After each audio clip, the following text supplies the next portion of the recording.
Now, last time, and I recommend anybody watches that video about the grand strategy question, the beginning of the debate provoked by Edward Luttwak's Grand Strategy of the Roman Empire, published in the 1970s, and still a book that is well worth reading.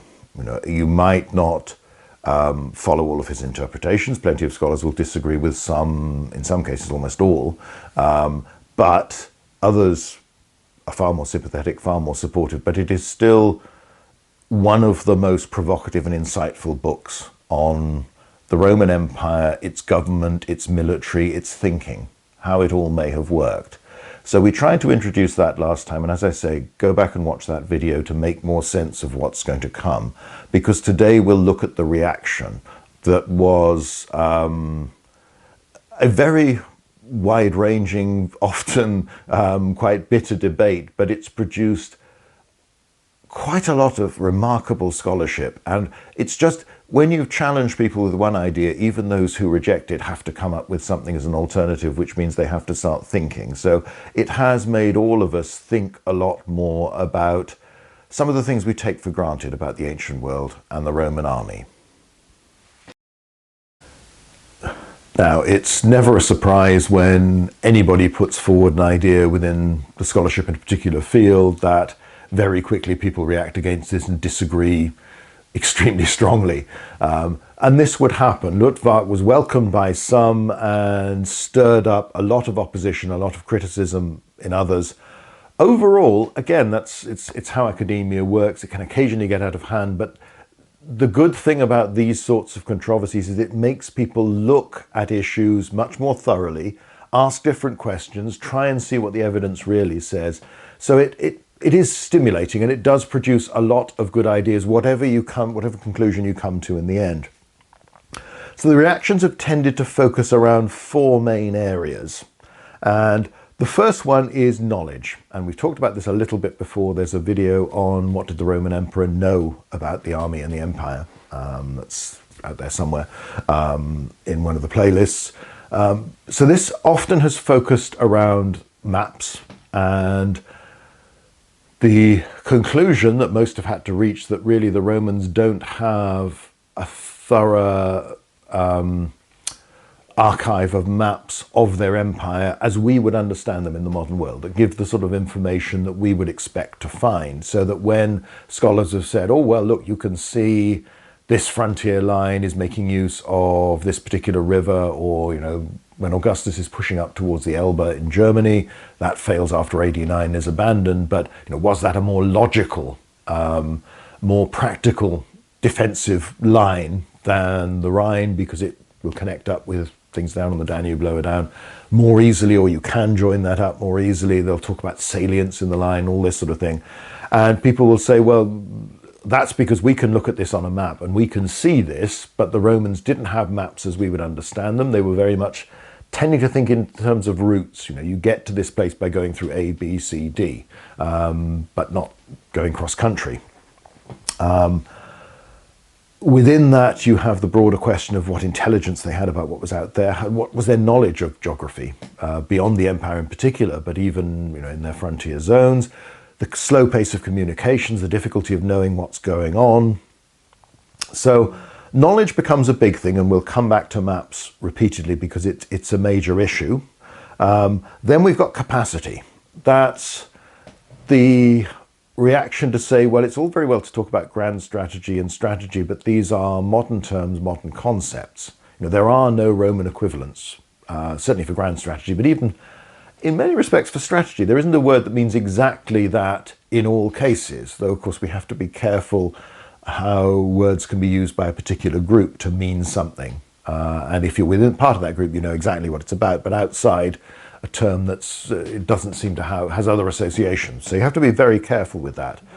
It's a question of the education of the aristocrats who are sent out as the governors of provinces to command the legions, to command the provinces, command the armies, the emperors themselves who've come from that same aristocratic tradition. What do they know? How do they think? And, you know, their concepts. So are we just imposing a very modern way of thinking about things in the same way we assume that they have the knowledge that we get from modern maps? and therefore can deduce things from that and look at this and think, well, this is the most logical way of doing this. Are they thinking in that way at all? Do they have different concepts? Which brings us on to culture. So this is very much an aristocratic culture. You know, the Roman emperors have come from the old senatorial families. Even if not by blood, that's the ideology. You go back to the sense of your heroes of being, you know, Scipio Africanus, Claudius Marcellus, people like that, Fabius Maximus, and the big names of the late Republic.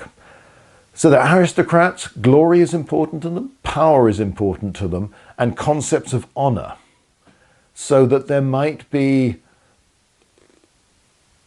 deciding factors, motivating factors that we would not like to think are part of a rational grand strategy or strategy, that are actually very, very important and key, perhaps the main deciding factors for a lot of the emperors and their senior officials, the people who are actually doing things, deciding what's going to be done. You've also got the whole question of, well, the Romans are an empire, they're conquerors. Has that really stopped? You know, the Luttwak model very much assumes that they've realized they've got this nice, civilized, prosperous empire, and rather like NATO, they want to protect it from external forces that could destroy that, could overthrow the political institutions that were doing it, because they have opposing ideologies. You know, you don't have the opposition between a communist East, Warsaw Pact with China, and the democratic capitalist West, that then would spread to proxy wars in Africa, in Asia, and all this sort of thing as one side or the other, backed particular groups in favour. You don't have that in the Roman sense. There isn't, this is civilization, the people outside civilization, the barbarians want to destroy it. The Romans might think that way sometimes, but it's, you know, it isn't, they're not a coherent whole out there. That then comes to a question, is the army still, and the empire, at heart aggressive? Even if it doesn't actually conquer as much as it used to, it would still like to.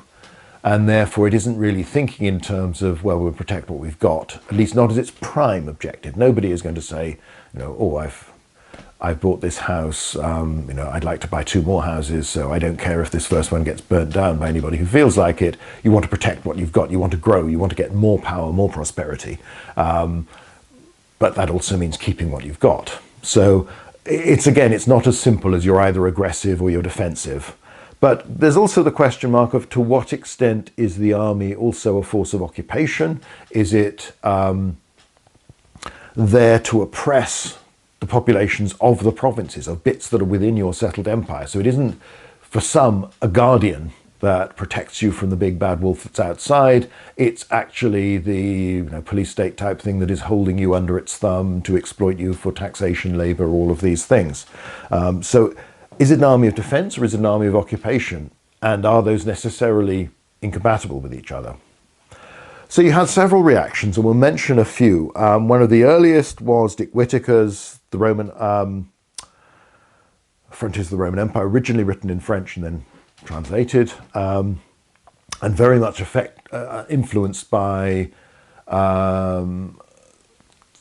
the particularly significant French approaches of that time of scholarship, you know, the Annales school and all this sort of thing, but also this idea. So he was concerned with frontiers not primarily as military things.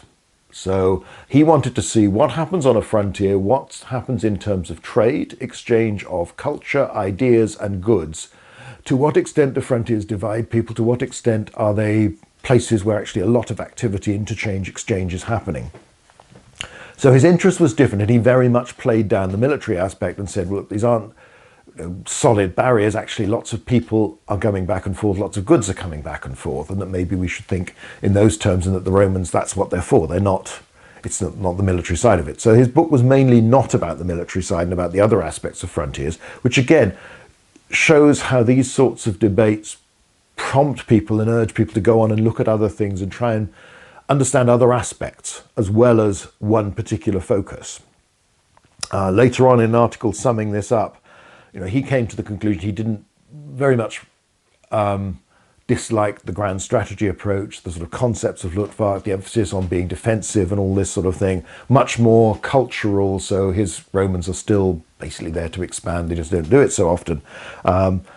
But again, it comes down to lots of quite narrow nuances. So from an article in 1996, Where Are the Frontiers Now? He said, what is at issue, therefore, is not whether we can find examples of Roman planning, proof of which must exist on almost every page of Caesar's Gallic Wars. But if any and all planning is to be defined as strategy, the term becomes so all-embracing that it ceases to be a useful instrument of analysis. Strategy has many levels of planning, and even tactics can involve maneuvering an entire army. So his argument is that, well, how I understand strategy, let alone grand strategy, isn't really appropriate for the Roman period. Yes, they're rational. Caesar can think on his campaigns. He can make these decisions on the basis, this is a situation, this is what I've got, this is what I want. How do I get from where I am now to that victorious position, and make rational decisions along the way? So again, there is a tendency for these debates to polarize, but actually people are generally allowing for quite a lot. The problem is then they start defining, well, this is what strategy or grand strategy is, and say, well, the Romans haven't got it. But they don't always put something in its place. So it's also a question that, here we've got this nice Embleton picture of the Romans doing nasty things to a farmstead around probably north of Hadrian's Wall. Most military activity by the Roman army isn't going to leave an archaeological trace. Our forts are very visible. Even our marching camps, if we're lucky, if the conditions are right. When you set up an altar and that survives, or an inscription survives, this sort of thing, that's physical. When you go off and you patrol a road and you bump into some bandits, some raiders, call them what you will, whoever they are, that's very unlikely to get a mention. It's not going to be mentioned in the literature unless somebody famous happens to be there and happens to die, which probably isn't the case. Again, look back to the raiding talk on this, of how to get evidence for this. So many Iron Age farmsteads are located, very few actually excavated. If you found a level of destruction, if it burnt down, is that deliberate? The families decided we're going to move on, so we're going to burn this bit. Is it accidental? Old grandpa smoking in bed again, the equivalent of that. Leaving your chargers on too much overnight for your e-bike. Or is this somebody has come along with ill intent and burnt your house down? And is that one of your neighbours, or is that the Roman army turning up? We don't know. The chances of the archaeology containing any evidence to explain which scenario this is are very, very slim, even if this is one of the few sites that is actually excavated. So we do have a problem. And this is something where, Whittaker at other times was inclined to argue that there was less raiding damage in the 3rd century AD from Germans beyond the Rhine and Danube into the Roman provinces than the sources would suggest, because he was saying, well, there aren't many archaeological sites showing clear destruction. The problem is, what would you expect? Again, if you don't physically destroy the thing, and you'll only find that out if you do a reasonable amount of excavation to find it on that particular site. But if they just turn up and murder a load of people or steal your cattle, that will leave no physical trace whatsoever, unless you're, by a very, very rare fluke, you happen to find the skeletons and you see traces of wounds on them, which sometimes happens, but it's not going to be that often. If you've turned up to raid and the locals have fled and got away with it, then that's still a traumatic moment for those locals, even though they avoided being robbed, they avoided being murdered this time. But again, no archaeological trace. So we have to be very careful about using archaeology to judge intensity and frequency of warfare, because it's a clumsy tool for that sort of thing. I think the biggest criticism, the most focused, came from Ben Isaac's book, The Limits of Empire, in '92. And he had quite a lot of insights, but generally speaking, rejected the idea of grand strategy in a rational sense, rejected the idea that the Roman army was primarily defensive. He maintained that emperors were culturally and temperamentally more inclined towards further aggression and expansion and conquest. That was the aim, and the Romans tended to start most of the wars with the Parthians and Persians, and also that the Roman army was predominantly an army of occupation, at least in some provinces. But he came up with a lot of very useful points that are well worth repeating. So here's one, which comes back to the point I've always said: we can't just talk about Roman grand strategy, Roman imperialism, Roman frontiers. Isaac said this: 2 parties are needed to fight a war, and both have motives. While a war is being fought, the aims of both sides will change in accordance with developments in the field, and whatever is achieved may be completely different from what was anticipated, nor is it necessarily true that a consensus exists on each side as regards aims and methods. All this may seem commonplace. It is, however, often ignored by the historians of the Principate. It's a very valid point that people tend to assume, well, this is what happened, and let's make it fit a neat pattern. And yet, whenever you know more about a conflict, you'll realize quickly how messy things are and how, you get different commanders, different politicians with their own agendas, with their own a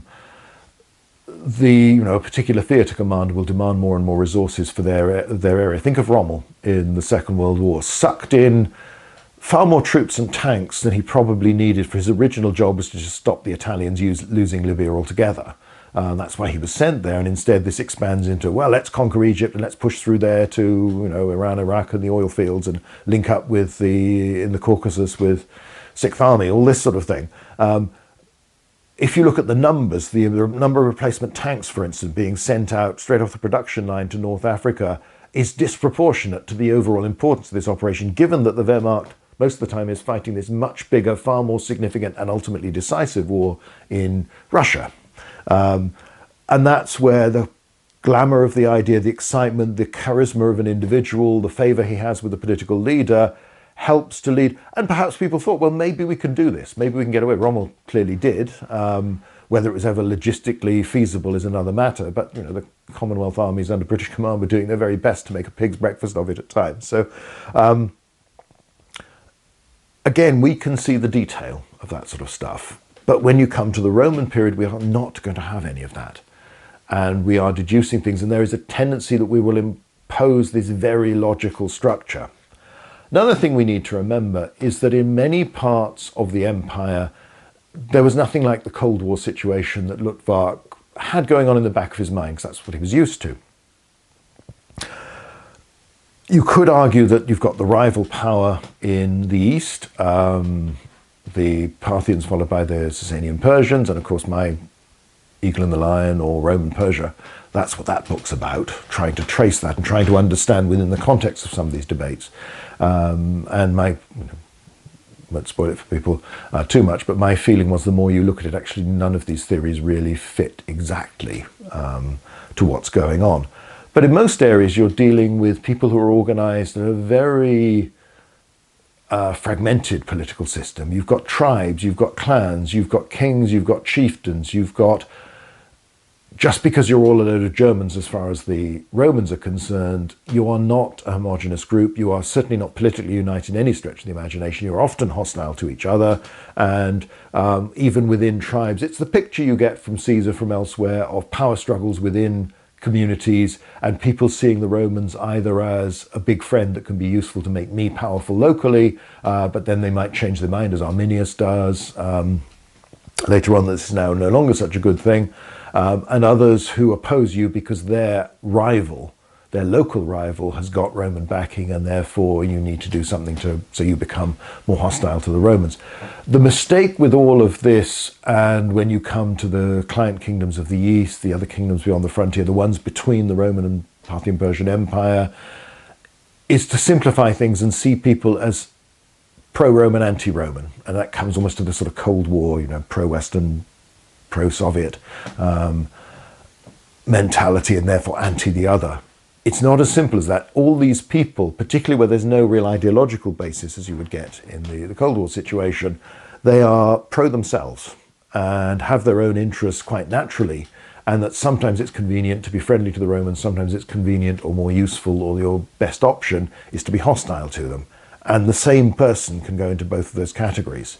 And even when you are generally acting in a way the Romans would see as favourable to them, you've got your own agenda. You might want something that they don't necessarily want, or at least that they haven't thought about even, because they're not concerned locally.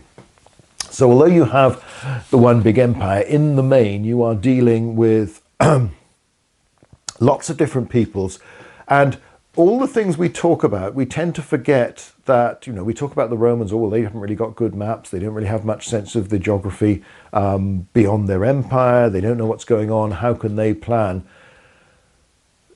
We don't tend to apply these same insights when we're looking at other people. So we often assume that they know what's going on, or we don't think about them at all. That's one of the big problems, because of course we don't get their side of the story. You know, glimpses of it from the Parthian Persian point of view, but it's only glimpses.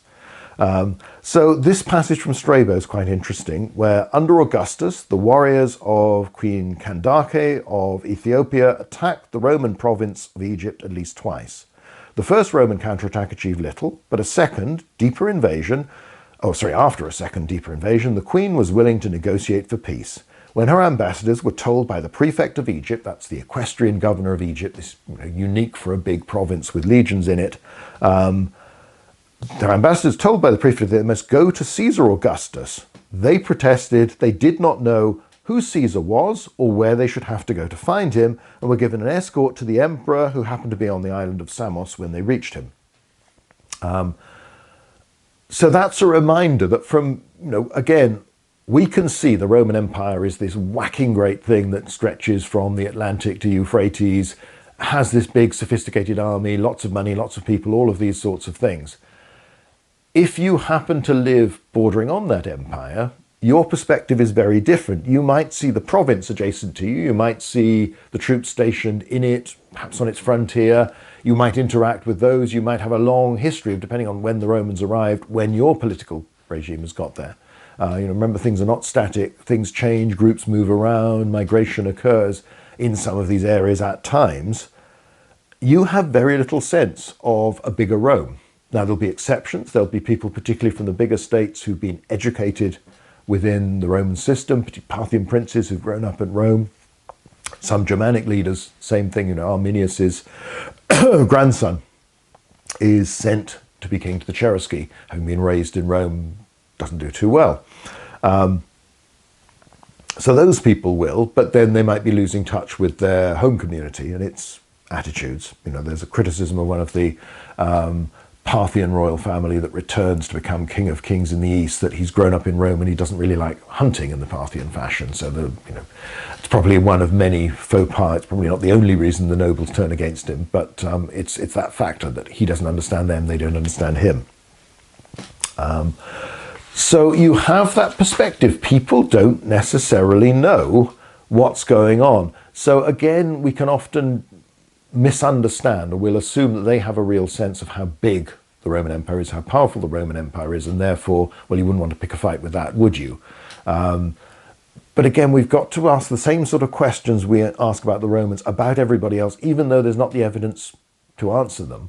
We can at least give some thought to it and consider the options, the possibilities, the range of possibilities, perhaps, for this. And that sort of thing is useful to remind us that there are people out there who don't really have much sense of what the Roman Empire is, who the Roman emperor was, and where to find him. This idea, and these are people from quite an organized, centralized, powerful kingdom, but still one that is dwarfed by the Roman Empire in sheer size and protection. And the perspective of most locals would be they would see what is close. So they see the Roman army when it turns up. When the Roman army withdraws or reduces troop commitment to an area, as it does in northern Britain, the withdrawal from the Inchtutil, Gask Ridge line, places like Tremontium, Newstead, by early part of the 2nd century AD to the Staingate line, that would surely seem like a retreat. You don't know these people are actually going to stay in Britain for another 300 years. As far as you're concerned, they were aggressive, there were lots of them, they were kicking you around, they were people you needed to be scared of, it was best to make friends. Now they're weak, now they're going away. What do? Are they good friends anymore, or are they a liability? Will other people start to attack them and gain glory that way, and therefore get one up on you in terms of prestige locally? So again, let's come back to Isaac, and he talks about the pattern. In dealing with the Principate, the following pattern occurs again and again in our sources. Tribe T is said to have carried out raids on Roman territory. He asks the question, did they really? The emperor decides to go to war. He is said to have defeated Tribe T. Tribe T is then incorporated into the empire or not. For information on the initial aims and on the motives for later actions, we depend on literary sources, often of doubtful quality. It is very hard to know whether the raids were more or less serious than we are told, whether the emperor really intended to defend the province or was glad of an excuse to show his mettle. So we have, in the main, literary sources which only survive partially anyway. There's long periods where we don't have detailed narrative sources at all, just fragments often of Dio epitomized by somebody centuries later. And even then, the perspective of somebody like Tacitus writing, the Annals, the account of Tiberius to Nero, though only parts of it have survived, his perspective is on the wider history of the empire. He will often be run through quite quickly what's going on in frontier provinces unless something big occurs, or lump it all together into one period that builds up to a major rebellion, a major conspiracy, major event of some sort or another. Very occasionally we get glimpses from a different level. So you've got the inscription set up by Tiberius Plautius Silvanus Aelianus, who celebrates his own achievements while governor under the Julio-Claudians. So he brought over more than 100,000 of the people from across the Danube to pay tribute, along with their wives, children, and chieftains or kings. He put down an incipient movement of the Sarmatians, although he had sent a considerable portion of his army to take part in the invasion of Armenia. That's Corbulo's campaigns, that period. Kings hitherto unknown or hostile to the Roman people, he brought over to the river bank under his protection to pay homage to the Roman standards. To the kings of the Bastani and Roxolani he returned their sons, to the king of the Dacians his brothers, captured or carried off from the enemy. From them he received hostages, by which achievements he both assured the peaceful conditions of the province and advanced it, having removed the king of the Scythians, that is, from his siege of Chersonesus beyond the Dnieper. Now that's interesting because it's much more detailed as to what one governor is doing, and it's telling us about things where he's intervening as much diplomatically as militarily. We don't know quite how he's got these hostages back that have been taken by other leaders, other groups. He returns to ones and then takes other hostages in return from those for their loyalty to Rome. He claims 100,000 people across to settle in Roman territory, become tribute paying. I've done this even though my army was reduced because I had to send people off elsewhere to take part in the war in Armenia. So this, in one sense, brings us much closer to what's going on, though we have to be cautious. This is a man setting up a monument praising himself, advertising himself. It's a bit like a CV, it's a bit like a politician's speech, a press release, somebody's autobiography, where obviously they want to present themselves in a very favourable way within the culture of the time, their social group, all this sort of thing. So, there might have been a few things that weren't so perfect that he doesn't bring out. Was it 100,000? Is he exaggerating the numbers a bit? Who's going to know if he's rounded up from 70,000 or less, nearly 100 or something like that? Again, figure just plucked out of the air. I'm not claiming that, but we have to consider those possibilities. But it does give us an idea of what's going on. So let's think about some of the topics that we talked about earlier. Let's go with knowledge in the first place. So we come back to this whole question of maps.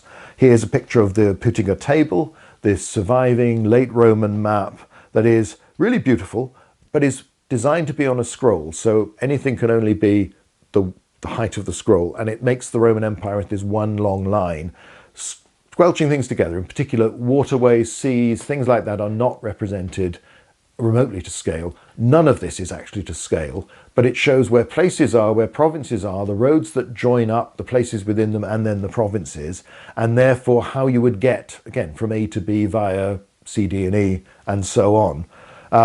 It's more of a route planner than a map as we would understand it.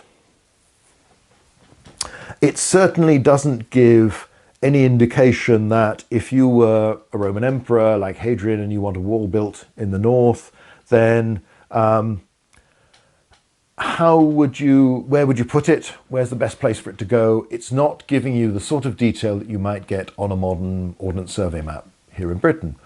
But then we've got to remind ourselves the Ordnance Survey was only commissioned to deal with the threat of revolutionary Napoleonic France by mapping Britain, so it would be useful for our armies when they were operating. And it wasn't completed until well after Waterloo, and that had been defeated. And lots of parts of the world didn't have any equivalent to that until recently. Some still don't. I mean, it's changed a little bit with the satellite imagery and Google Maps and all this sort of stuff. But I remember being on an excavation site in Bulgaria where there wasn't one single map to the same scale of all the archaeological park. There were different sections of it mapped to different scales, which was enough to allow the people working there to do what they were doing. But so we have to be a little bit careful. Maps of that sort of detail are a very, very modern thing.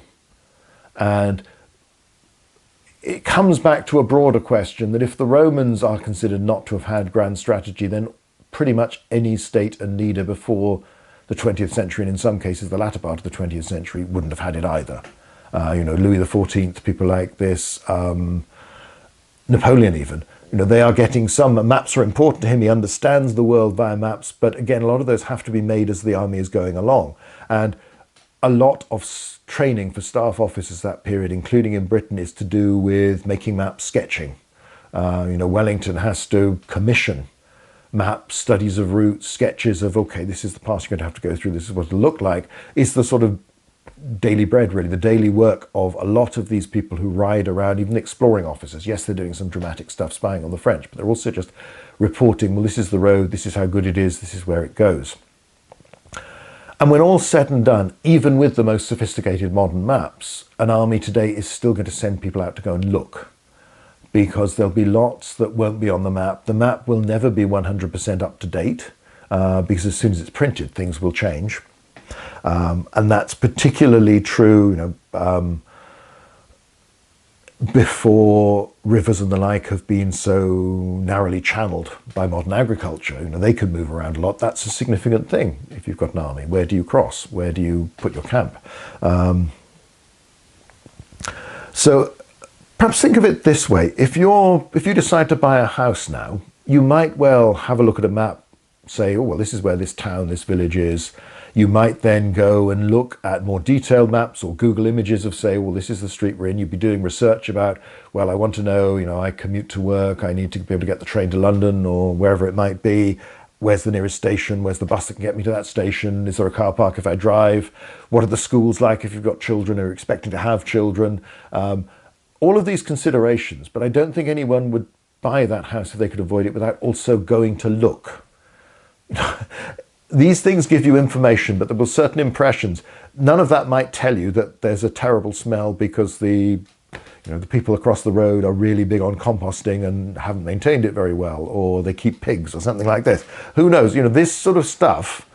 So we're sometimes elevating maps to being a vital component in the same way that people looking back in a generation or so might consider, well, how did anyone manage to find their way around before they had sat-nav navigation, this sort of thing? They had to read road signs, they had to read a map. That seems barbaric. How could anybody do that? It must have been inefficient, but we seem to get around most of the time. There's a very great danger in imposing this sort of technological constraint that because we understand geography and we use maps in a particular way, that anybody who doesn't do that doesn't have a clue where they're doing or what they're going. You certainly wouldn't plan something like Hadrian's Wall just from a map in Rome and say, right, there's the narrow bit, draw a line across it, that's what I want, and expect it to be built like that. And of course, even if this was Hadrian's basic idea, well, that's the area I want it in, there are abundant signs along Hadrian's Wall, just to take one example, of how the plan changes at different stages and clearly responds to perhaps changing priorities, perhaps a changing local situation, but also people realizing, well, we can't do that here. So here is the extra turret just before Steel Rig, where there should be normally, as far as we can tell, everywhere else, though again, that might just be a reflection of what we've seen so far, there are 2 turrets between each mile castle, or each pair of mile castles. In this case, there are 3, and the reason fairly obviously is that you've got this dip in the ground where there would be a blind spot. There would be dead ground where if anybody wanted to creep up at night, put a ladder against the wall and sneak across, they could do it very easily. You've put a turret in to make sure that they can't and that this is visible, and also that people there feel that they're visible and exposed. Later on, you've got an example, go to Mile Castle 37, just by Housesteads, where you open out onto a couple of yards of grass and then there's a cliff down there. Now originally when built it had the arch gateway as all probably bar one of the mile castles, which literally opens onto a cliff, and they didn't bother to do that at, I think it's 30 if memory serves. But later on in the rebuilding in the Severn period, they You can see that the stonework that's narrowed this to just the gateway gap, that's actually the Roman basis. So the arch is there, but they decided, well, all we need to do is get access to, perhaps clean the wall, repair the wall a bit now and again, this sort of thing. We don't need that. So people have adapted to an idea that the original plan, they've realized, well, this doesn't work quite quickly in the case of the turret, less so in terms of the tower. They kept the gateway there because that's what they were told to do, even though nobody's going to drive a wagon through that or march an army through that. Similarly, you can look at David Woolliscroft's work on signalling along Hadrian's Wall and elsewhere, where here we've got that same mile castle. Now, one, the arrow is that's where it actually is. Two is if you were going for regular, every Roman mile we want one of these, that's where it should be. But there the view is obstructed. It can't signal to anyone who can either directly to a base or can be reached by a relay station that can send a signal to a base. Because obviously, if you're a mile castle with a dozen or so men there and a big problem emerges, 50 hairy barbarians are attacking you, getting help from another mile castle of 12 men is all very well, but not as helpful as going to a garrison of several hundred that might send a cavalry troop up quickly to help you out. Again, looking at the diagram, the way it works in this case, 37, it's going to the tower on Barkham Hill, which could then be seen by Vindelander. There is a logic. Now, he hasn't extended this analysis to every stretch of Hadrian's Wall yet, every stretch of the Roman frontier. He did several where it did seem to work out that things were moved, things weren't as regular. There was a pattern, but it was modified by considerable distances to be practical. And it is very hard to maintain that the Romans are not capable of understanding the landscape in a practical way. And sometimes they get things wrong, sometimes they change their minds, sometimes they adapt. But a lot of it, from the start, these considerations are there even if people make mistakes or even if the situation changes. So let's think about capacity. What were they able to do? What were they able to conceive of? What were they able to think about? Now, obviously, you've got another one of these Embleton pictures showing sentries checking, somebody with a mule trains coming through, ponies with goods coming through the wall. And the reality of Hadrian's Wall was that you could only get through it without having to sneak your way through or fight your way through. If you wanted to go through a proper gateway, you had to do that with the knowledge of the Roman authorities. And we've got those passes and things, those chits on ostraca from Egypt and elsewhere we've talked about in other videos, where people are coming along a road and it's pass, a man and so many carts, woman and a child, these sorts of things, goods listed. So you can regulate things, you can charge money for it. So they're doing that, but again, if it's just a very large customs post, this is a bit of a sledgehammer approach to it. You've also got an army that we know can go out and fight people and defeat people. We've got a sense of outposts, of towers, little fortlets, of communications, of the ability to signal, even if it's only very simple, there's a problem or there's something coming through. Again, you have those ostraca, we've talked about this in other videos, where you've noticed camels and their loads coming through have been reported at various stages. So the army can supervise in some detail what's going on, what's moving around. Given the hints we get of diplomacy more widely, there's no reason that they're not doing bigger things as well. Again, you have the headquarters of these bases may be more important than the walls we think about, or even the garrison size. You've got people there who can record things, who can then pass on information. Again, go back to the famous ostraca of the attack on Patkur, on these Red Sea outposts, that the report is sent to all the garrisons along and the officers in charge. You can disseminate this information, you can give warnings. All the indications we get of a system that does function in practical sense and does actually work reasonably well. So again, we have to be careful. Think back to what we've talked about in the talk on garrisons, where you have, yes, the base is where your headquarters, your records may be concentrated, but the unit itself may not actually be there. This is the Tungrians again at Vindelander, where most of the unit is away from the fort. Quite a lot of them are at Corbridge, probably Coria, but others, particularly some of your officers, centurions, are dotted all around the province. That pattern seems to crop up in most of these similar reports, the few we have. People could be outposted a considerable way away. When we get these writing tablets, we get the same impression, but we have this very bureaucratic army, and this will link to the other videos, where every step of the way for a recruit, whether human or an animal, a horse, a mule, will be recorded and documented. That bureaucracy is there. And while some scholars are inclined to be dismissive of it and see it as sort of symbolic, that doesn't really make sense. You know, it does seem to have worked. The traces of annotation on these things suggest that, like most bureaucracy, things probably got lost in, filed in the wrong place, this sort of thing, mistakes were put down. It's not going to be perfect, but it's remarkably good given the size of the empire, the organized. But again, without that, the empire wouldn't have got that far. At one point, Isaac sort of toys with the idea that maybe it was just the conditions of the time, the world of that allowed such a big empire as the Romans to exist, rather than the Romans actually doing stuff positively to make this happen. Now, I think that's probably pushing it further than he would, but it's again, good question to ask, but I don't think it works that way. The Roman Empire wouldn't have been so successful for so long over such a wide area. The army is an institution, unless it functioned to a reasonable degree, which again doesn't mean it's perfect, doesn't mean it doesn't make mistakes. And to build the infrastructure, here's a picture of one of the bridges supporting Hadrian's Wall along the Tyne. Communications were there. The scale of the barracks, the forts, the organization of an army where you're tracking, here you've got an auxiliary soldier, a cavalryman, a Thracian cavalryman from Colchester. These troops are getting Roman citizenship. There's an awful lot of central bureaucracy in the army, and there's that scene in the career patterns of centurions who can be dotted around, posted from one end of the empire to another, to legions in different places.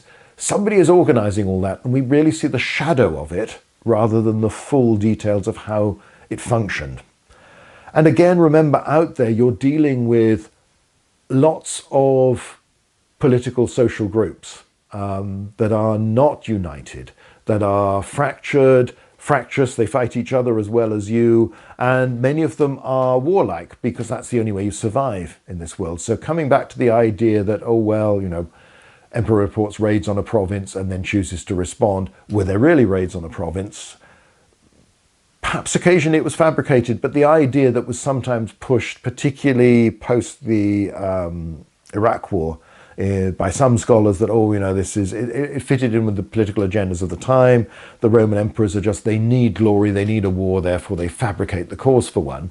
I think it's pushing it too far. Yes, there are situations, Claudius goes to Britain, whereas Augustus had not responded, Tiberius had not responded to appeals by British leaders who've been forced into exile. Claudius does that because it suits his political situation at the time. So it will vary because these are people. But the idea that that's the only explanation, that it's always a political thing, it's always about prestige, is a big leap in logic without evidence really to support it. It's more, how do you want to see the Romans? If you want to just see the Romans as nasty and everybody else as a victim, that's fine, but you're not going to get the evidence to support it. So what about the culture? Here's Vespasian staring at us. What did emperors really know? And obviously it varies on who they are. You've got Trajan on Trajan's column here, rewarding auxiliary soldiers in this case at the end of a campaign. Again, a theme we've talked about in the command and leadership video. Big deal. Some emperors have a fair bit of military service before they become emperor, like Trajan, like Vespasian. They've commanded armies, they've operated in the field. To what extent Trajan has actually fought much full-scale real warfare against an enemy, rather than intervening in political problems, civil war. And there's some operations in Germany, but quite what they were, we don't know. Nevertheless, he's served a lot of time with the army, at least some time. You are senators, you're aristocrats, you're born when you're with the army, you're doing the religious aspects of things, you're presiding over sacrifices, this sort of thing. You're coming from that aristocratic background where you're supposed to learn as you go along. And again, we've talked about this elsewhere. It is worth remembering that while several emperors like Nero, like Caligula, Commodus, Antoninus Pius have little or no experience of the world outside. And most emperors from Tiberius onwards do not travel once they become emperor. You know, Tiberius is a very experienced soldier and administrator, but doesn't want to do that anymore. He's too old for it and can't be bothered by the time he becomes emperor, as opposed to Augustus, who's traveling around all the time. Doesn't really happen again till Hadrian. But what did you know? And what did your senior officers know? The Senate maybe consists of 600 people. You've got, if you're following a career and you want to have distinguished, you're serving as a tribune in the legions, you're serving as a legion commander, you might serve as a provincial governor. Quite a lot of people. Again, I've emphasized this before. In Britain, in the Hadrian's time, you'll have one senator as governor, 3 senators commanding each of your 3 legions. A senator in command, so 3 in total. So that's 4 plus your governor, who are already senators, and then you've got 3 senior tribunes, 1 for each legion, who are aspiring senators. So all of those people will do a few years probably in Britain and then go back to have a further career. At other points they'll go to other provinces. People are doing this elsewhere. There is actually amongst the aristocracy, there's quite a lot of direct experience of having been to these places, having been to different parts of the empire for years on end. Now, what they learn there will obviously depend on the individual. Some will learn nothing, some will learn an awful lot, depending on their temperament, their inclination, and their intelligence. But there is rather more collective knowledge at Rome than some scholars are inclined to admit. And while there is not too much evidence for a direct choice of specialized soldiers as your main command, there is clearly also consideration for the important commands as to who should go there on the basis both of loyalty but also of capacity, their ability to do things. Because again, an emperor doesn't want a disaster on the frontiers. So when you see the emperors on campaign, Roman commanders on campaign, again, a theme of one of my other talks is that the Roman military system concentrates power and responsibility in the hands of the commander. It doesn't take it away from them. These are not just bumbling amateurs who don't know what they're doing. They are expected to play a role. So you have, the inspirational role. We've got Trajan being presented with heads by auxiliary soldiers from Trajan's column. Here's another Embleton picture. This is Hadrian, inspecting Hadrian's wall, this sort of thing. Some emperors do travel around, some take an interest. Other senators in particular, the people from whom emperors are supposed to seek advice, are there in Rome with some knowledge because they've been on campaign, they've marched with armies, they've been in the snow, they've been in the mud. There is more knowledge there than we might think, and more sense of what the empire is, even if it doesn't correspond with our mental image of we think of the world and we think of a globe or we think of a map laid out that way to scale. Even if they're not thinking that way, the idea that they don't know how Upper Germany connects to Lower, where the Danubian provinces are, where Britain is in relation. Even Tacitus comment, oh well, Ireland's halfway between Britain and Spain. Yes, geographically that's wrong, but it doesn't actually influence how you would get around. And the routes that you have on the Putinger table and this sort of thing are very effective ways of getting around, with the knowledge that when you actually get to a locality and you're operating, you're going to have to be looking far more closely, going out either in person or sending people to go and see, well, what's the route to go on. And yes, you get marching camps set up on the same sort of site again and again as armies pass through that route because it's a convenient sort of place and it made sense, and you also know where it is. So you have that, you will have some knowledge of what's going on outside the empire, but bear in mind that what's going on outside the empire is very, very complicated and not static. And you can take the view that the Romans are essentially that no senator is capable of thinking beyond anything we have expressed in the literature. So that, if they have simplistic views of who the Germans are, the Scythians are, the Celts are, they're barbarians, they're hot-blooded, they respond in this way, all this sort of thing, cold temperature produces, they're brave but stupid, your Orientals are hot temperature, so they're more intelligent, but they're lazier, they're less brave. All those stereotypes come in, and I'm sure some people employed them, but they've also got a lot of direct experience of what's actually out there. And that's not written down. And when several ancient authors make the point that history is not about all the detail. It is about simplifying the dramatic elements. So you get glimpses of this, and the way we're behaving, it comes back to Dick Whittaker's point about Caesar. You can't look at that and not see a very rational analysis of how you go about fighting a war. Whether you think Caesar's right to be doing it or not, whether you agree with his decisions or not, but the basis on which he makes them politically, geographically, militarily, and his emphasis on gathering information shows that they are trying to do things in a way that is rational, even if the principles on which you're operating come from a very different culture to our own. But most of what's happening outside is very, very complicated. And the idea that, in one sense, you could have a grand strategy for this empire is a bit of a problem when you're dealing with chieftains at a very local level who pop up, who flourish, who kill each other, who die, and their heir doesn't manage to gain the same sort of control, the same sort of power. You don't know why this clan is suddenly fighting that clan or that tribe, that tribe. You don't have the sort of detailed information to say, oh, where would be a good place to put a turret on Hadrian's Wall sitting there in Rome, but why should you? You know, even with the attempts of modern governments to direct campaigning over vast distances, you have to leave a lot to the people on the spot because they're the ones that are really going to know. And things happen in real time. Yes, the big delays you have in the Roman period. So it comes back to mandata, these instructions that emperors give to governors. The idea that they're simply formulaic, that it's all detailed, doesn't really hold water. And yes, there are cases where emperors are misled. They're provided with information that is misleading or wrong because the governor has either made a mistake or he has an agenda of his own. And there's a case where Commagene is annexed under Vespasian because the governor has basically lied to the emperor about what's going on. But that's discovered later on. None of this is perfect. And all the distances, the time it takes for messages to go back and forth, compared to how things develop actually there. You have another case where envoys come to a governor and they're told to come back in 4 months' time. So you can work on different timescales. It depends what's happening. In the middle of a war, that might be a big delay and a problem. When you're not at that stage, then it's not such a big deal. It's going to work out. So culturally, we can impose these ideas. Oh, the Romans just can't think of this. They only see the world in this very simplistic way.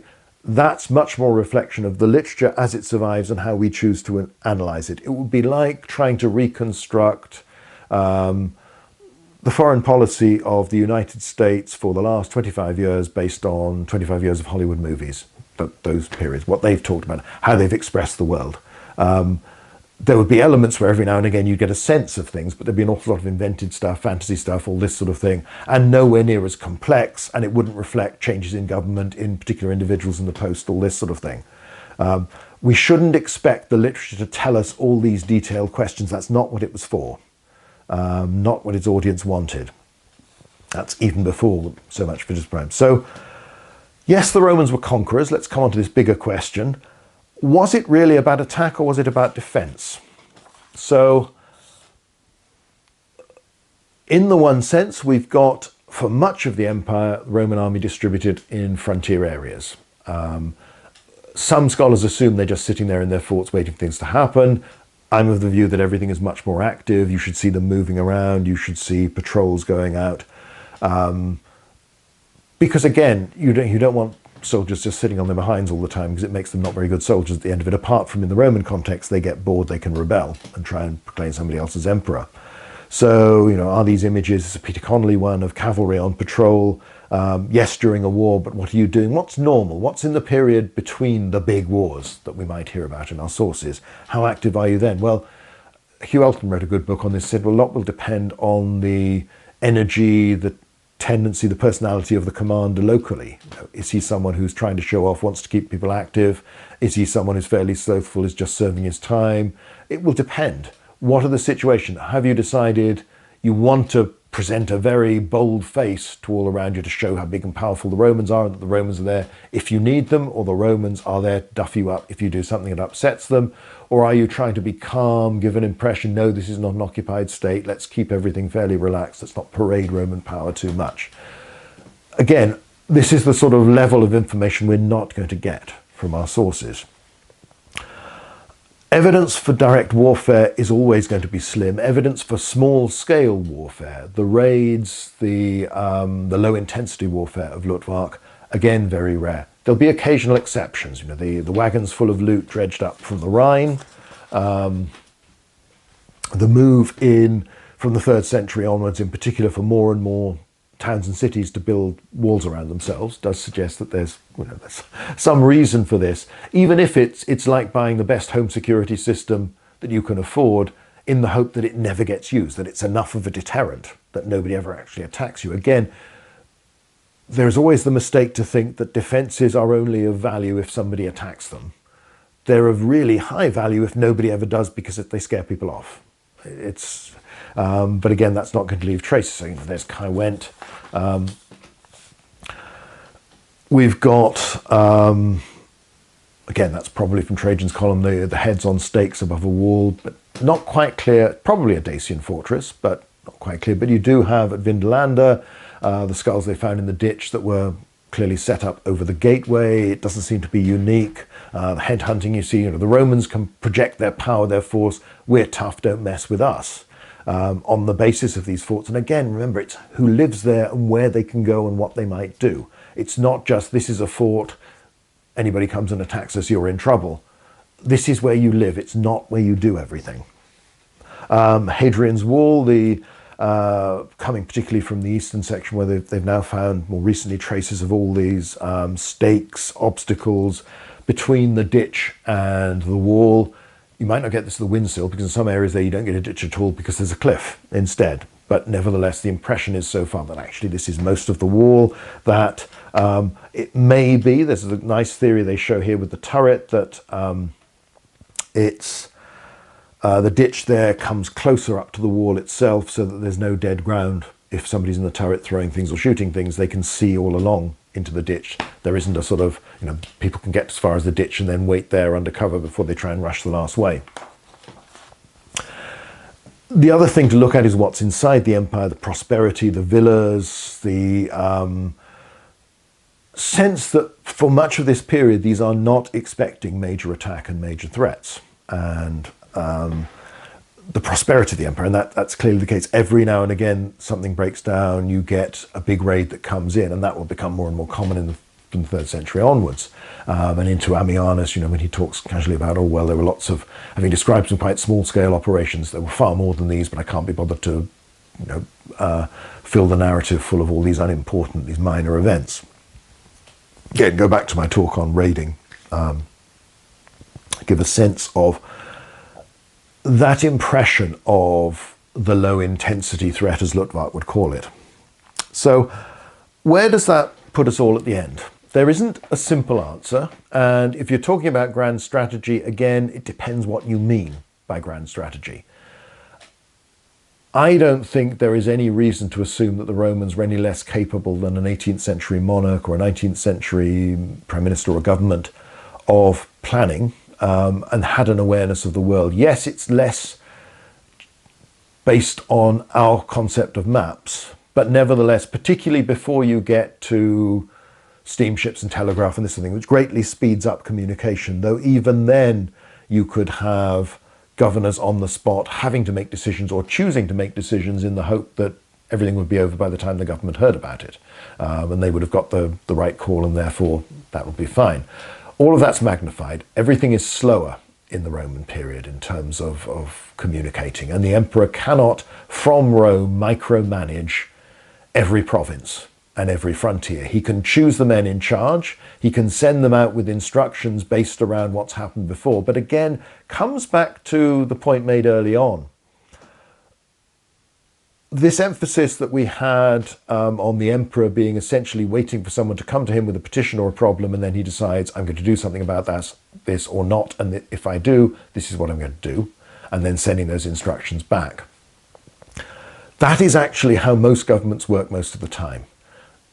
You can plan for things, you can say, this is how I want the world to be, and I will try and put things in place to do that, but then something will happen. There will be the unforeseen weather event, the fire that burns down the council offices with all your records, the strike that emerges, a new condition that changes from another authority next to you or one superior to you that suddenly says, well, this is what you've got to do.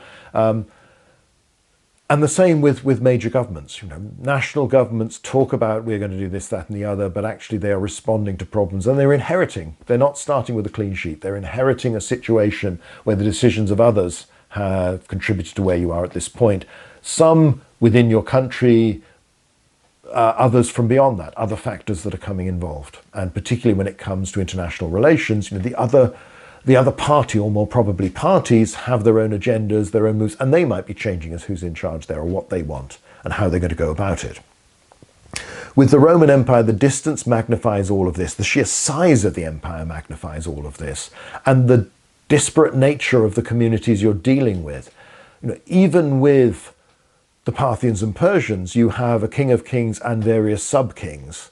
And if you look at the Corbulo, that era, the Nero's operations in Armenia and around that, appointing client kings that you've backed doesn't mean they're actually not going to do something you don't want. So you have conflicts that are stirred up by people at different stages who are your allies, perhaps, but aren't following the agenda that you would like and cause trouble for you, and then that leads to other consequences.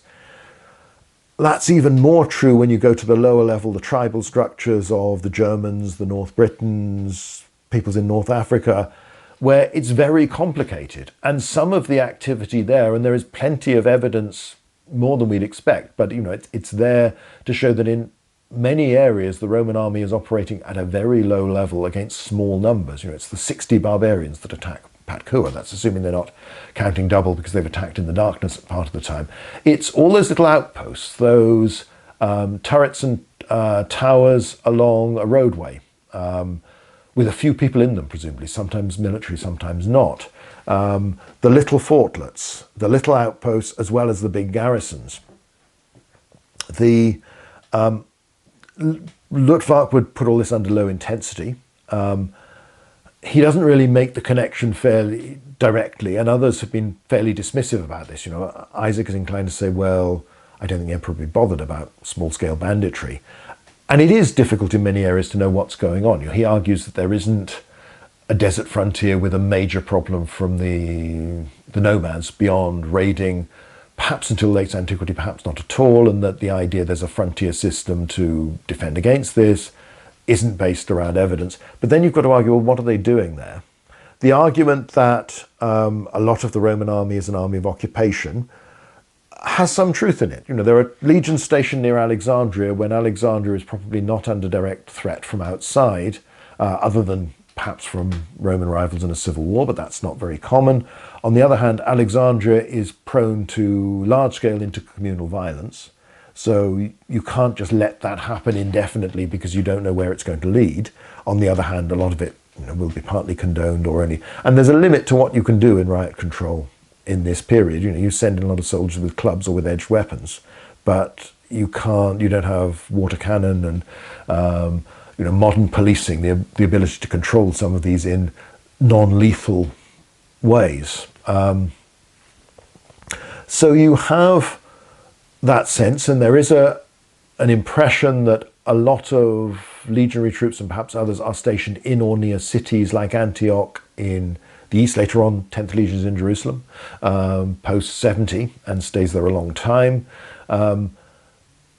Is that because that makes sense in terms of supply, communications, they're on the road network at a convenient place, therefore they can move off to where they're needed? Or is it because if they're not there, the city breaks down into rioting, or if they're not there, the city rebels against you? Most of the evidence that Limits of Empire uses to suggest resistance to the Romans over long periods of time, an awful lot of it comes from the Jewish tradition. Bits obviously from Josephus and from the Roman sources, but a lot of Talmudic stuff. So rabbis arguing, you know, what should you do in this situation? And therefore with perhaps hypothetical, perhaps not examples of bandits and how different they are to soldiers. He will argue that the bandits are portrayed rather more favourably than the Roman soldiers. So an assumption, for instance, a ruling that if a woman had been taken captive by bandits, then she would not have been raped, but if she'd been taken by soldiers, she would have been. The soldiers are not explicitly Roman, but the argument would be, well, whose else would they be?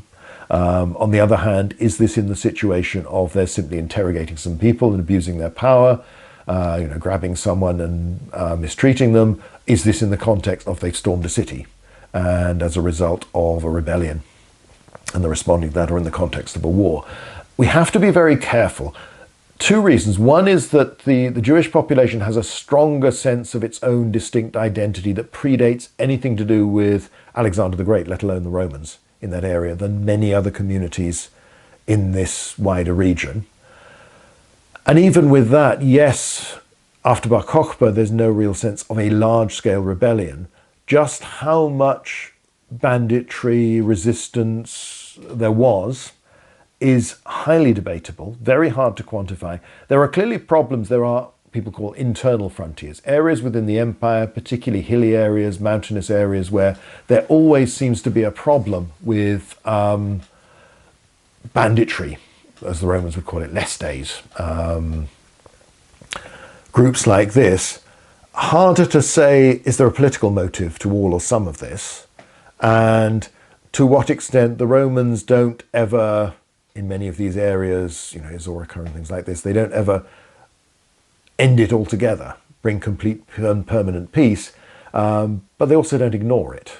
So I think the argument is pushed too far. I think there are probably some areas where the Roman army is an army of occupation at times, and it may also have been its role, but it doesn't have to be its exclusive role. And I think the argument can be pushed too far to say, well, there's no traces of frontier lines.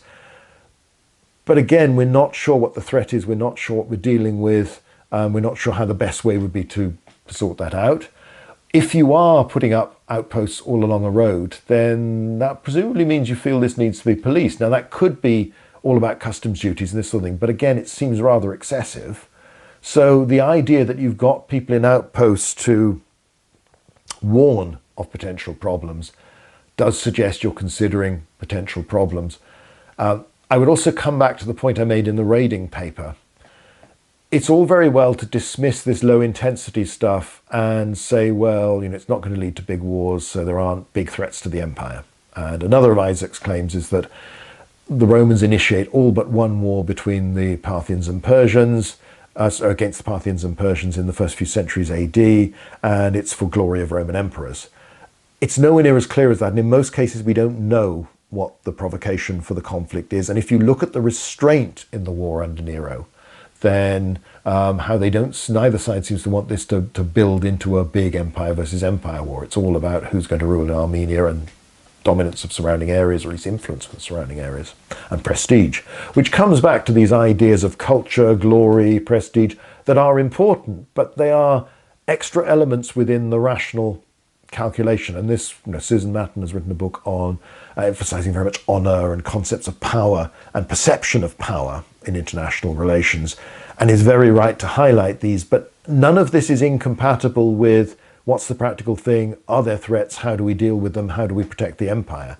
I think they're just extra strains of how the Romans in particular, and you've only got to look at modern international relations, where personal prestige of a politician, national prestige, make a big difference and can influence how wars end, and how they begin, what shape they take, but also that sense of treaties might be negotiated if both sides can go away and present this as this was a victory, they've respected us, they've admitted that we're superior effectively. That's how things work, that's how people are. That we see this in the ancient world shouldn't surprise us even slightly. So coming back to the end, let's make a couple of points. The first is the low intensity and high intensity. These are not distinct, these are not unrelated. The small raid by a dozen men, if it succeeds and goes unpunished, might lead to one by 50 men next year, by 100 men the following year, eventually by thousands or tens of thousands. And that is presented again and again from the Republic right the way through. If Romans are perceived to be weak and they don't protect their allies, they don't protect their territory, and raids succeed, then more will come and they will get bigger and more frequent.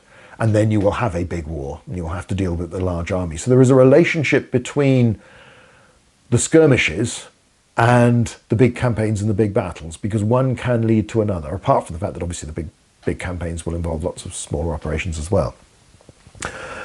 So that's important. And there clearly is a perception that is widespread and seems to be borne out that it is worth protecting the province of the empire. And you can't avoid ultimately the point that most parts of the Roman Empire, most provinces of the Roman Empire, their internal areas, rarely if ever see an army or even a formed body, significant large number of troops.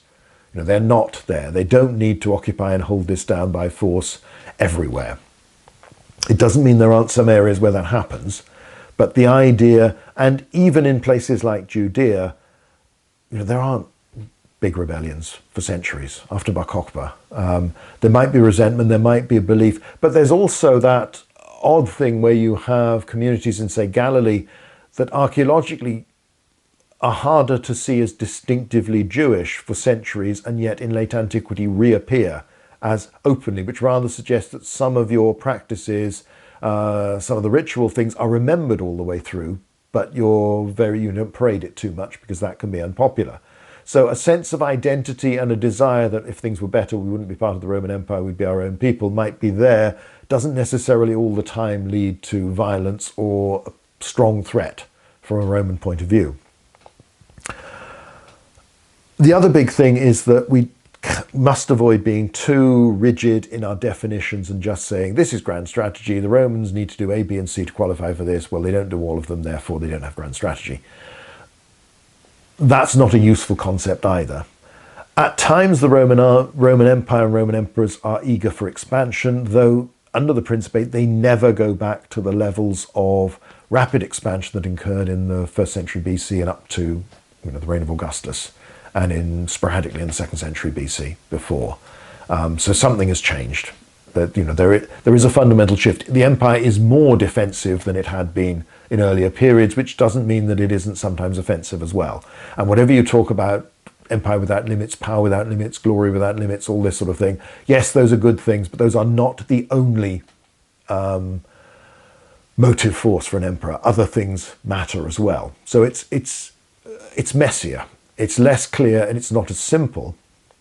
But most of the contributors on this have come up with some very interesting ways of thinking about different parts of the empire. So there's an element of truth in a lot of what has been said on all sides. And if it's not grand strategy in a modern sense, I suspect a lot of modern states don't really follow this either, or wouldn't really fit. They're a lot messier too. Nevertheless, there is a rational element within it, as well as prestige, as well as concern about glory and honor and all of these things. And that's partly how international relations work, is through glory, honor, these concepts. Nevertheless, where the army is, where you station your legions, where you station your others, these are big deals that the emperor doesn't just deal with in a haphazard way. It's important, it's expensive. Ultimately, an emperor suffers very badly if there are defeats and he is perceived to be weak militarily, and it boosts his prestige if he wins some glory. But he's expected to be a winner. The empire is expected to be strong. The army is expected to be successful. And yes, you can blame the individual commander, but ultimately it's the emperor who is the man in charge of all of this and is responsible, who gets the credit but will also get the blame. So there is a lot of rational thinking alongside other concepts that wouldn't necessarily be the first way of thinking about it as far as we're concerned. Nevertheless, the Romans do this. It is logical, it is organized. Luttwak's sort of systemization, schematic version of all of this, if you read it very literally, if you think of it as, well, this is exactly what they did everywhere, which I don't think was ever his intention, that's pushing too far. But aspects of it do seem to suggest some of the things that are going on, but it's a lot more complicated. When you look at those plans of different frontiers and how they work, it's going to depend and it's going to vary. Some of these frontiers are there for generations, centuries even. Things will change, groups will emerge. The presence of the Roman Empire is going to alter the social and economic organization of peoples living next to it, and might well militarize them to some extent. It might well give the opportunities for economic success that allow people to become more powerful as chieftains, as kings, that ultimately might make them into a threat because they, if the Romans then do something that upsets them or damages them, or decides to back somebody else, but they've got more power and be more significant. So it's a dynamic, evolving thing. It keeps on changing, it keeps on developing, and the Romans respond to that. And sometimes they will plan things and it will go wrong, and they will be surprised by wars that break out when they didn't want them. And they will have that problem that it's quite hard to fight two major wars simultaneously. You tend to focus on one. That's the way the structure of the army, the empire works. But nevertheless, sometimes you have to deal with that. Thinking back to a session I attended, I think it was back in 2000, on grand strategy over in Washington, D.C. I had half a dozen historians talking about different periods, and the one common theme in all of them was that nobody ever gets exactly what they plan for. And no matter how organized and how modern the state is and it wants this, that and the other, events overtake it. And something happens which means, oh, we'd always planned to do that. Well, actually, now I've got to fight this war instead, or I've got to deal with this rivalry. We shouldn't expect the Romans to be any different. So allow them to be human beings. And that means they will have cultural assumptions that might be sometimes different from ours about what's important. Others that we might think are different from ours, but actually probably are reflected in our own society, like prestige, personal honor, these sorts of things, and likes and dislikes for particular groups. You don't trust this particular nation for whatever prejudice you happen to have. You do trust those, or you do like those for whatever reason. That would be there with the Romans as well, because they're people. And but beyond that, they are, within the context of this, they are thinking rationally and they are deducing, well, this is the best way to do for this. And generally speaking, you can't plan for an empire with so many different neighbors of, well, this is what I want to be in 50 years' time, I want this, I want that. It's more a question, it's bound to be a question of reacting and dealing with this. But on the whole, from post-Augustus onwards, the empire only rarely expands, very rarely, and it does concentrate a lot of its troops in areas where the logical thing is that they are primarily there to defend. And maybe they don't have to fight again. Maybe it's like a wall. Simply their presence means you don't get attacked. It doesn't mean there was never a problem in the first place. So that's it for today. We will be coming back to this topic again in various ways, not simply in the military context, because obviously a thought of, well, what's the Roman army for? What's it supposed to do? What do the Romans think it's supposed to do, and how is it supposed to do it? That has a bearing on so much of our understanding of the Roman army, its bases, the drills, the tactics, the equipment, the organization, the deployment, simply how it operated, what it was trying to achieve, and how well or not it achieved that. But much more broadly, it does raise questions about how did the Roman state function? How did the empire function? To what degree is there central control? Just what are emperors trying to do? What are their advisors trying to do? What are provincial governors trying to do? Now, these are all topics we'll return to in future videos. I think we ought to do one at some point about the emperor and what the emperor is supposed to do, and that whole debate. We're certainly going to look at provincial government in much more detail. So there's lots of things to which we'll return. But for the moment, it's not the last word on the grand strategy debate, even for this channel, let alone for the wider academic community. But hopefully it's allowed people to understand more about these questions and challenge the way everybody thinks, whether you've already read a fair bit about this or whether you're new to it and just trying to understand the Roman world and the Roman army. So anyway, that's it for today. Thanks for watching.